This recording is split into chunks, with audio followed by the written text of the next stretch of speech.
नमस्कार दोस्तों। जैसा कि हमने पिछले पार्ट 1 में डिस्कस किया था कि संवैधानिक ढांचा की ऐतिहासिक पृष्ठभूमि क्या रही है, जिसमें हमने बात की थी कि ब्रिटिश जो थे वो 1608 ईस्वी में ईस्ट इंडिया कंपनी के रूप में भारत व्यापार करने आए थे और धीरे-धीरे 1765 तक आते-आते उन्होंने बंगाल, बिहार और उड़ीसा के दीवानी अधिकार प्राप्त कर लिए थे। उस वीडियो में हमने ये भी चर्चा की थी कि 1857 में जो सिपाही विद्रोह हुआ था, जिसे हम 1857 की क्रांति भी कहते हैं, उसके परिणाम स्वरूप ब्रिटिश ताज ने भारत का शासन का उत्तरदायित्व तो प्रत्यक्ष रूप से अपने हाथों में ले लिया था और ये जो शासन था, वो 15 अगस्त 1947 तक भारत की स्वतंत्रता प्राप्ति तक ये अनवरत रूप से जारी रहा था भारत में। फिर उसके बाद हमने ये भी चर्चा की थी कि स्वतंत्रता मिलने के बाद भारत के लिए एक संविधान की आवश्यकता महसूस हुई और यहाँ इसको अमल में लाने के लिए 1946 में एक संविधान सभा का गठन किया गया और 26 जनवरी 1950 को संविधान अस्तित्व में आया। उसमें हमने ये भी बात की थी कि संविधान और राज्य व्यवस्था की अनेक जो विशेषताएं हैं वो ब्रिटिश शासन से ग्रहण की गई थी। आज हम इस वीडियो में बात करेंगे उस दौर की जब भारत पे केवल एक कंपनी का शासन था, वो है ईस्ट इंडिया कंपनी। 1773 से 1853 तक बने कानून जो थे उन्होंने केवल कंपनी को कंट्रोल किया, बल्कि आगे चलकर ब्रिटिश क्राउन के सीधे शासन की नींव भी रखी थी इन कानूनों ने। तो आज हम उन सभी कानूनों की चर्चा करेंगे जिन्होंने कंपनी को कंट्रोल भी किया और आगे चलकर ब्रिटिश क्राउन के सीधे शासन की नींव भी रखी। सबसे पहला जो कानून बनाया गया था वो 1773 में रेगुलेटिंग एक्ट बनाया गया था। इस अधिनियम का अत्यधिक संवैधानिक महत्व था, जैसे कि भारत में ईस्ट इंडिया कंपनी के कार्यों को नियमित और नियंत्रित करने की दिशा में ब्रिटिश सरकार द्वारा उठाया गया ये पहला कदम था। इस एक्ट के द्वारा पहली बार कंपनी के प्रशासनिक और राजनीतिक कार्यों को मान्यता मिली थी और इसके द्वारा भारत में केंद्रीय प्रशासन की नींव भी रखी गई थी। अगर हम रेगुलेटिंग एक्ट की विशेषताओं के बारे में बात करें तो ये जो अधिनियम था, इसके द्वारा बंगाल के गवर्नर को बंगाल का गवर्नर जनरल पद नाम दिया गया, यानी कि पहले बंगाल में केवल गवर्नर होते थे, लेकिन इस एक्ट के लागू होने के बाद वहाँ पे गवर्नर जनरल का पद आ गया था और उसकी सहायता के लिए एक 4 सदस्यीय कार्यकारी परिषद का गठन किया गया था। बंगाल के जो पहले गवर्नर जनरल थे वो लॉर्ड वॉरेन हेस्टिंग्स थे। ठीक है। दूसरी विशेषता ये है कि इस एक्ट के द्वारा मद्रास एवं बम्बई के गवर्नर बंगाल के गवर्नर जनरल के अधीन हो गए थे, जबकि इससे पहले सभी प्रेसिडेंसियों के गवर्नर एक दूसरे से अलग थे बिल्कुल। ठीक है। तीसरा ये था कि इस अधिनियम के अंतर्गत कलकत्ता में 1774 में एक उच्चतम न्यायालय की स्थापना की गई थी, जिसमें मुख्य न्यायाधीश और 3 अन्य न्यायाधीश शामिल थे। चौथी विशेषता ये थी कि इसके तहत कंपनी के कर्मचारियों को निजी व्यापार करने और भारतीय लोगों से उपहार व रिश्वत लेना प्रतिबंधित कर दिया गया था। पांचवी विशेषता ये थी कि इस अधिनियम के द्वारा ब्रिटिश सरकार का कोर्ट ऑफ डायरेक्टर्स के माध्यम से कंपनी पर नियंत्रण सशक्त हो गया था।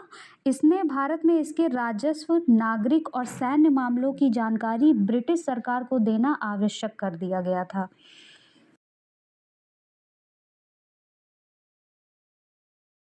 अब बात करते हैं 1781 के अमेंडिंग एक्ट की, जिसे हम 1781 का संशोधन अधिनियम कहते हैं। इसे हम बंदोबस्त कानून के नाम से भी जानते हैं। ये बेसिकली रेगुलेटिंग एक्ट ऑफ 1773 की खामियों को ठीक करने के लिए ब्रिटिश संसद ने अमेंडिंग एक्ट ऑफ 1781 पारित किया था, जिसे बंदोबस्त कानून के नाम से भी जाना जाता है। इस कानून की जो विशेषता थी वो पहली तो ये थी कि जो गवर्नर जनरल और काउंसिल थे उनको सर्वोच्च न्यायालय के क्षेत्राधिकार से मुक्त कर दिया था और उसी प्रकार कंपनी के जो सेवक होते थे उनकी कार्य करने के दौरान की गई कार्यवाहियों के लिए सर्वोच्च न्यायालय के क्षेत्राधिकार से मुक्त कर दिया गया था। दूसरी विशेषता ये थी कि इस कानून में राजस्व संबंधी मामलों तथा राजस्व वसूली से जुड़े मामलों को भी सर्वोच्च न्यायालय के क्षेत्राधिकार से बाहर कर दिया गया था। तीसरी विशेषता ये थी कि इस कानून के द्वारा कलकत्ता के सभी निवासियों को सर्वोच्च न्यायालय के अधिकार क्षेत्र के अंतर्गत किया गया। इसमें ये भी व्यवस्था बनाई गई थी कि न्यायालय जो है वो हिंदुओं के निजी कानूनों के हिसाब से और मुसलमानों के निजी कानूनों के हिसाब से मुसलमानों के वाद या मामले तय करे। और चौथी विशेषता ये थी कि इस कानून द्वारा ये व्यवस्था की गई थी कि प्रांतीय न्यायालयों की appeal governor general in council के यहाँ दायर हो, ना कि सर्वोच्च न्यायालय में।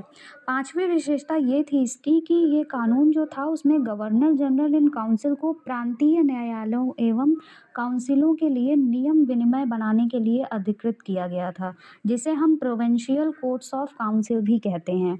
ठीक है।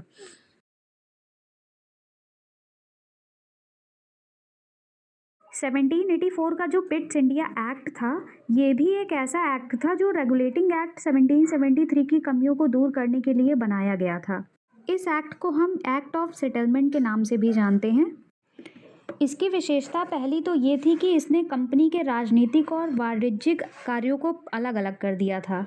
और दूसरी विशेषता ये थी कि इसने निदेशक मंडल को कंपनी के व्यापारिक मामलों के अधीक्षण की अनुमति तो दे दी, लेकिन राजनीतिक मामलों के प्रबंधन के लिए नियंत्रण बोर्ड नाम से एक नए निकाय का गठन किया था। इस प्रकार द्वैत शासन की व्यवस्था को आरंभ किया गया था। तीसरी विशेषता ये थी कि नियंत्रण बोर्ड को यह शक्ति दी गई थी कि यह ब्रिटिश नियंत्रित भारत में सभी नागरिक, सैन्य, सरकार व राजस्व गतिविधियों का अधीक्षण एवं नियंत्रण करे। इस प्रकार ये जो अधिनियम था वो दो कारणों से महत्वपूर्ण था। पहला तो ये था कि भारत में कंपनी के अधीन क्षेत्र को पहली बार ब्रिटिश आधिपत्य का क्षेत्र कहा गया। दूसरा ये था कि ब्रिटिश सरकार को भारत में कंपनी के कार्यों को और इसके प्रशासन पर पूर्ण नियंत्रण प्रदान किया गया।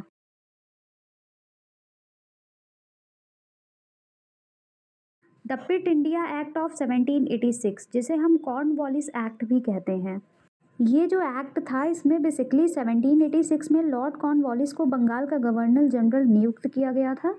उसने ये पद स्वीकार करने के लिए दो शर्तें रखी थीं। पहली तो ये थी कि उसे विशेष मामलों में अपनी काउंसिल के निर्णयों को अधिभावी करने अथवा न मानने के अधिकार दिए जाएं, और दूसरा ये था कि उसे सेनापति अथवा कमांडर इन चीफ का पद भी दिया जाए। उपरोक्त शर्तों को 1786 के कानून में प्रावधानों के रूप में जोड़ा गया।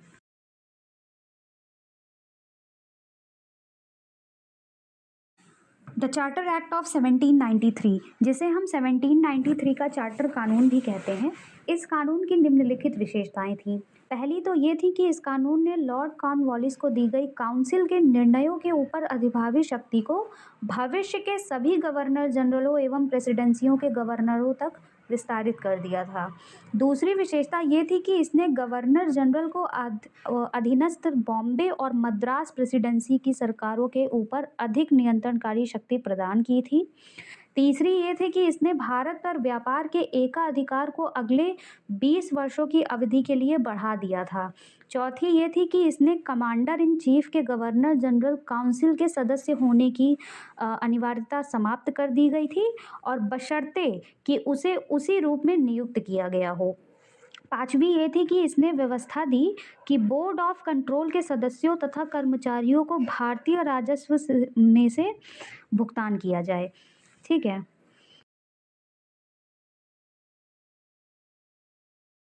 द चार्टर एक्ट ऑफ 1813, जिसे 1813 का चार्टर कानून भी कहा जाता है, इस कानून ने भारत में कंपनी के व्यापार एकाधिकार को समाप्त कर दिया।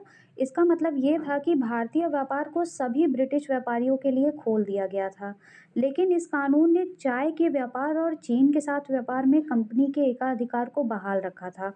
दूसरा ये था कि इस कानून ने भारत में कंपनी शासित क्षेत्रों पर ब्रिटेन के राजा की प्रभुता को प्रकट व स्थापित किया। तीसरा ये था कि इस कानून ने ईसाई मिशनरियों को भारत आकर लोगों को प्रबुद्ध करने की अनुमति दे दी थी।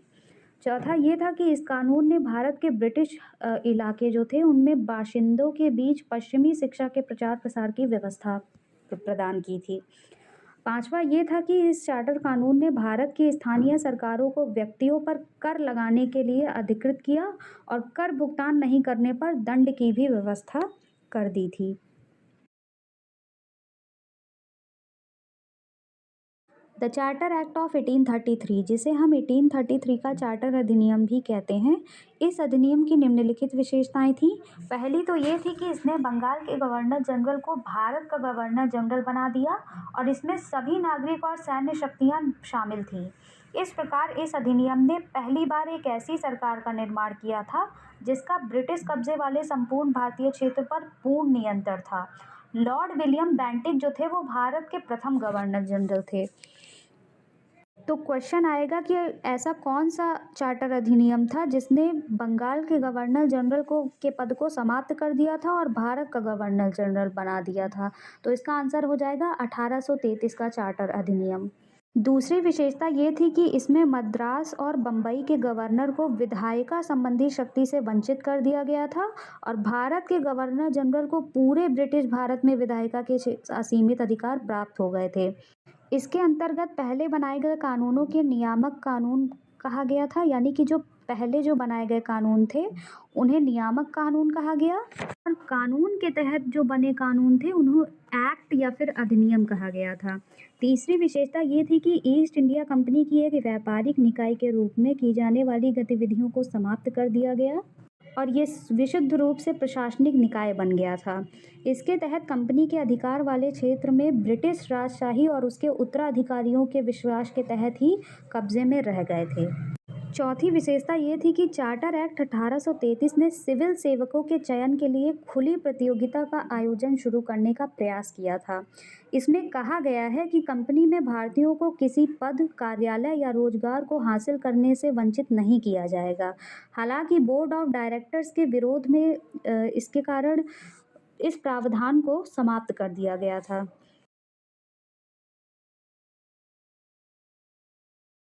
द चार्टर एक्ट ऑफ 1853, जिसे हम 1853 का चार्टर अधिनियम भी कहते हैं। 1793 से 1853 के दौरान तो ब्रिटिश संसद द्वारा पारित किए गए जो चार्टर अधिनियम थे उनकी श्रृंखला में अगर देखा जाए तो ये अंतिम अधिनियम था। संवैधानिक विकास की दृष्टि से यह एक अधिनियम महत्वपूर्ण अधिनियम था और इस अधिनियम की विशेषताएं निम्नलिखित थी। पहली तो ये थी कि इसने पहली बार गवर्नर जनरल की परिषद के विधायी एवं प्रशासनिक कार्यों को अलग कर दिया एकदम, और इसके तहत परिषद में 6 नए पार्षद और जोड़े गए।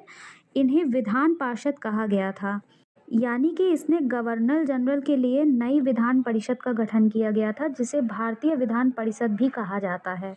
परिषद की इस शाखा ने छोटी संसद की तरह कार्य किया था। इसमें वही प्रक्रियाएं अपनाई गई थीं जो ब्रिटिश संसद में अपनाई जाती थीं। इस प्रकार विधायिका को पहली बार सरकार के विशेष कार्यों के रूप में जाना गया, जिसके लिए विशेष मशीनरी और प्रक्रिया की ज़रूरत थी। दूसरी विशेषता ये थी कि इसने सिविल सेवकों की भर्ती एवं चयन हेतु खुली प्रतियोगिता व्यवस्था का प्रारंभ किया था और इस प्रकार विशिष्ट सिविल सेवा भारतीय नागरिकों के लिए भी खोल दी गई थी और इसको 1854 यानी कि 1854 में मैकाले समिति की नियुक्ति की गई सिविल सेवा के संबंध में। तीसरी विशेषता ये थी कि इसने कंपनी के शासन को विस्तारित किया और भारतीय क्षेत्र को इंग्लैंड राजशाही के विश्वास के तहत कब्जे में रखने का अधिकार दिया। लेकिन जो पहले वाले अधिनियम थे उनके विपरीत इसमें किसी निश्चित समय का निर्धारण नहीं किया गया था। इससे स्पष्ट था कि संसद द्वारा कंपनी का शासन किसी भी समय समाप्त किया जा सकता है। चौथी विशेषता ये थी कि इसने पहली बार भारतीय केंद्रीय विधान परिषद में स्थानीय प्रतिनिधित्व प्रारंभ किया और गवर्नर जनरल की परिषद में 6 नए सदस्यों में से 4 का चुनाव बंगाल, मद्रास, बम्बई और आगरा की स्थानीय प्रांतीय सरकारों द्वारा किया जाना था।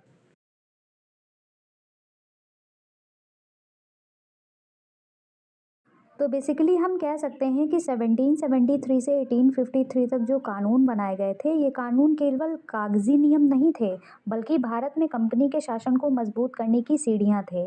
रेगुलेटिंग एक्ट से लेकर चार्टर एक्ट 1853 तक हमने देखा है कि कैसे एक व्यापारिक कंपनी धीरे धीरे पूरे देश की राजनीतिक शासक बन गई है। ये जो कानून थे इन कानूनों ने प्रशासन व्यवस्था को व्यवस्थित किया लेकिन भारतीयों को सत्ता से दूर रखा। यही कारण था कि 1857 का जो विद्रोह था वो केवल एक घटना नहीं थी बल्कि वर्षों के असंतोष का परिणाम था। कंपनी शासन के ये जो कानून हमें सिखाते हैं कि जब सत्ता जवाबदेह नहीं होती है तो शोषण जन्म लेता है। अगले वीडियो में हम देखेंगे कि कैसे ब्रिटिश क्राउन ने भारत में अपनी सरकार को चलाया था। मिलते हैं नेक्स्ट वीडियो में, तब तक के लिए जय हिंद।